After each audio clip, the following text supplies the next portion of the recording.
Final year படிக்கிற ஒரு பொண்ணு, நான் கெட்டவள் ஆயிரலாம்னு நினைக்கிறேன் மிஸ். சீரியஸா சொல்றான்.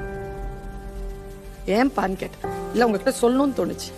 உனக்கு கெட்டவளா தெரியுமான்னு கேட்டேன். இல்ல ஒரு பொண்ணை பார்த்துட்டே இருக்கிறேன், ரொம்ப மோசமான பொண்ணு மேடம், அவ என்னென்ன செய்யறான்னு எனக்கு தெரியும். நான் நல்ல பொண்ணு, ஆனா நான் ஃபெயில் ஆகுறேன், நான் வாழ்க்கையில வறுமையில இருக்கிறேன், என்னால முன்னேற முடியல. அவ கெட்ட பொண்ணுன்னு எனக்கு தெரியுது, அவ வாழ்க்கையில முன்னேறா, அவ பாஸ் பண்றா, அவ எல்லாமே பண்றா. நான் ஏன் நல்லவளா இருக்கணும், நான் கெட்டவளா மாறுறேன் இன்னில இருந்து. நான் நீங்க எப்படிங்க அந்த குழந்தைக்கு பதில் சொல்லுவீங்க? சிரிச்சிட்டு நம்ம போயிடலாமே. நான் அவளுக்கு சொன்ன வார்த்தை சரியா இருந்ததுன்னா நீங்க அக்னாலேஜ் பண்ணுங்க. நான் சொன்னேன், மடி நீ யார சொல்றியோ அந்த பொண்ணு எனக்கு தெரியும், அவளை என் கிளாஸ் தான். ஆனா அவ ரொம்ப இன்டென்ஸான பொண்ணு தெரியுமா உனக்கு? ரொம்ப இன்டென்ஸானவ, ரொம்ப தீவிரம் அவள்கிட்ட.